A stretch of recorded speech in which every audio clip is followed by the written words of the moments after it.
안녕하세요. 2021학년도 건국대 철학과에 학생부 종합전형으로 합격한 김승현입니다. 건국대 상징이 황소라는 것 아셨나요? 2021년은 신축년 소해잖아요. 제가 고등학교 3년 동안 학생부 종합전형을 준비해보니 생각나는 한자성어가 있었어요. 우보말리, 즉 소 걸음처럼 꾸준히 가는 게 중요해요. 후배 여러분, 이렇게 소처럼 반보를 가더라도 꾸준히 가는 게 중요합니다. 자신의 꿈을 향해 꾸준히 갈 수 있도록 저와 학종 계획을 세워보면 어떨까요? 고등학생 학종 다이어리 꾸미기, 저와 같이 한번 다쿠해볼까요?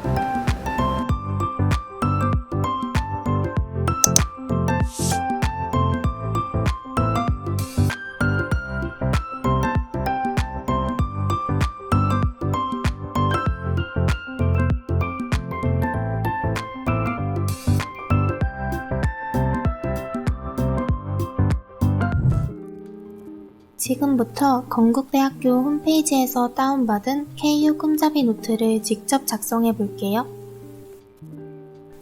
가장 먼저 자기소개 페이지를 작성해 볼 건데요. 이름과 꿈을 적으며 전체적인 다이어리의 방향성을 정하는 가장 기본적인 페이지입니다. 저는 언론인이 꿈이어서 언론인으로 적어 볼게요. 다음으로는 가고 싶은 대학교와 학과를 적고 저의 관심사와 그 관심사에 관련된 탐구를 진행해본 경험을 기록해봤습니다. 저는 평소에 사회 문제를 해결하기 위해 노력한 철학자들의 견해에 관심이 많아서 관련 토론이나 보고서 작성을 꾸준히 했던 것 같아요. 이 과정들을 다이어리에 간략하게 적어보았습니다.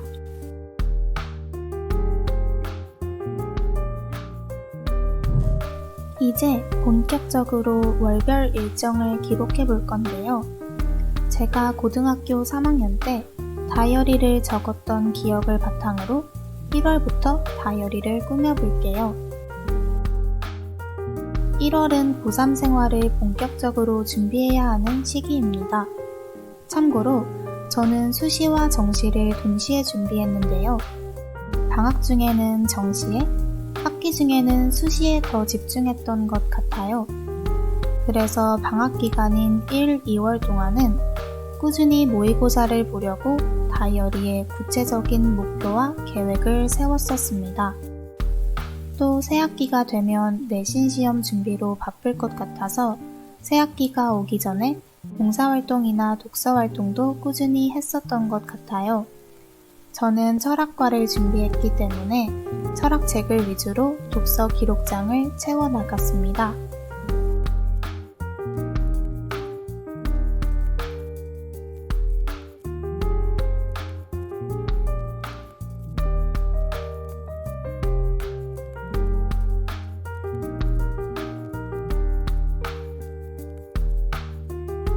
(3월은) 본격적인 학교 생활이 시작되면서 준비할 것들이 가장 많은 시기입니다. 특히 이때 동아리나 수행평가 공지가 올라오면서 바빠지는데요. 그 당시에 저는 제 관심사를 살려서 스피치라는 시사토론 동아리를 만들었습니다. 저는 이 동아리를 통해 사회 문제에 철학적으로 접근하려고 노력했는데요. 매월 시사 이슈를 스크랩해서 조원들이랑 함께 분석과 토론을 했었어요. 또 이 과정을 다이어리에 간략하게 기록을 했었는데 이게 나중에 면접 대비에 큰 도움이 됐던 것 같아요. 여러분들도 3월 달에 올라오는 동아리 공지를 잘 보시고 본인에게 맞는 동아리를 찾아 정리해두고 동아리 활동을 기록해 놓는 것을 잊지 마세요.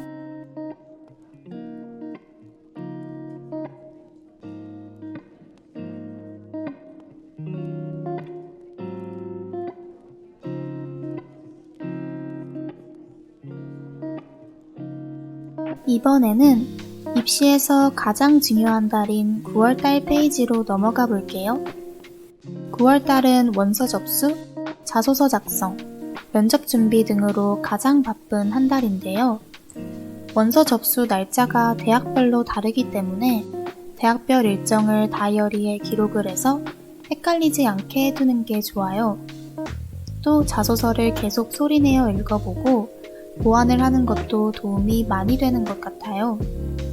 저는 제 3년간의 고교 생활을 마무리하면서 면접이나 자소서에 활용할 만한 포트폴리오를 제작했는데요. 앞에서 말씀드린 것처럼 저는 철학과를 준비했기 때문에 철학 독서 기록장, 철학 보고서 등 철학과 관련된 자료들을 모아놓았습니다. 이게 나중에 자소서 소재를 찾는데 큰 도움이 돼서 면접에서도 막히지 않고 잘 대답하게 되더라고요. 또 수능 준비도 병행해야 하는 시기니까 모의고사도 이렇게 다이어리에 회차를 적어가며 꾸준히 풀었습니다.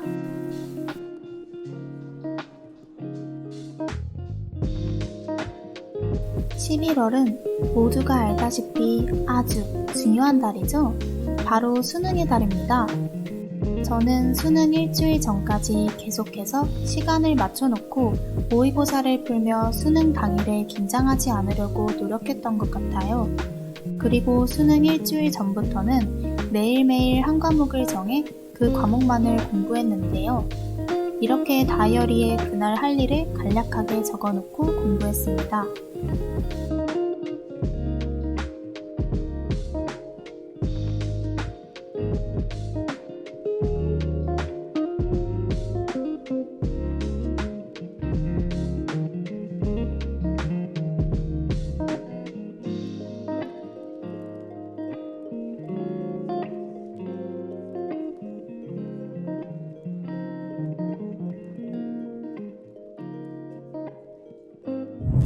창의적 체험 활동란은 학교에서 했던 유의미한 활동을 기록하는 칸입니다. 저는 제가 열심히 했던 활동인 철학 팀 프로젝트 활동을 계기, 과정, 배운 점으로 나누어 기록해 두었는데요. 활동의 과정과 결과가 한눈에 보이기 때문에 이렇게 활동들을 간략하게 정리해 두면 더욱 기억에 남고 자소서를 작성할 때 참고하기 좋은 자료가 완성됩니다.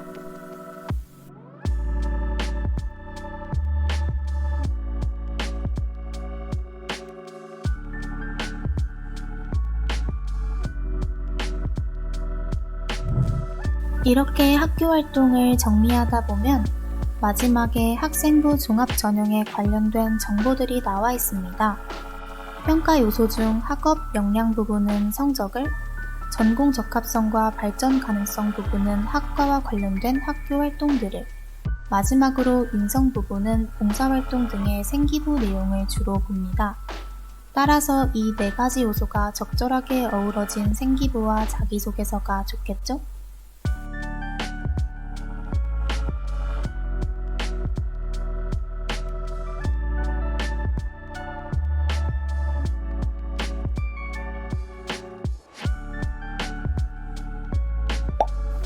저는 면접에 강한 편이라 면접이 있는 학생부 종합 전형을 목표로 3년간 공부했는데요. 저처럼 면접에 자신이 있거나 학교 활동들에 열심히 참여할 자신이 있는 학생들은 학생부 종합 전형을 목표로 학교 생활을 하는 것을 추천드립니다. 저는 서류 전형에 1차 합격하고 바로 면접 준비를 시작했는데요. 학교에서 진행하는 모의 면접 등에 전부 다 참여해서 여러 번 면접의 상황을 경험해보는 게 가장 중요합니다. 저는 그때 난 절대 당황하지 않고 모든 질문에 답하겠어 라는 마음이 있었기 때문에 생기부랑 자소서에 있는 내용을 하나하나 모두 번호를 매겨서 질문을 만들고 답을 달았던 것 같아요. 전 이 질문지를 만들어서 매일 가지고 숙지하면서 다녔어요. 진짜 연습을 열심히 했기 때문에 실제 면접에서 하시는 질문에 당황하지 않고 대답할 수 있었습니다.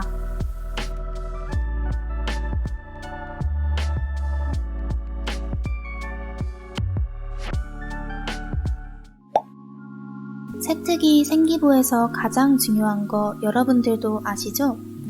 저 같은 경우는 3년 내내 철학과를 준비한 다른 친구들에 비해서 생기부 내용이 조금 부족했어요. 왜냐면 제가 원래 1학년까지는 미디어 계열을 준비했었는데 윤리 과목 공부를 하면서 철학에 더 관심이 생겨서 철학과 준비를 했었거든요. 그래서 2학년부터는 모든 과목을 철학과 연계시키려고 노력했습니다. 예를 들어 수학 같은 경우는 개별적으로 칸트와 헤겔의 수리 철학에 대한 보고서를 작성해 제출했고, 국어 교과목에서도 개별적으로 실존주의에 관한 책을 읽고 분석 보고서를 작성해 제출했습니다. 물론 선생님께 찾아가서 보고서를 제출하는 게 부담스러울 학생들도 있을 거예요. 저도 처음에는 그게 어려웠는데 철학과에 적합한 과제책을 만들겠다는 다짐으로 극복할 수 있었어요. 쉬는 시간마다 선생님한테 찾아가서 궁금한 걸 계속 질문했던 게 기억이 나네요. 선생님께서 제안하시는 모든 발표나 활동에 적극적으로 참여해서 자신의 관심사와 연결시키는 것도 잊지 마세요.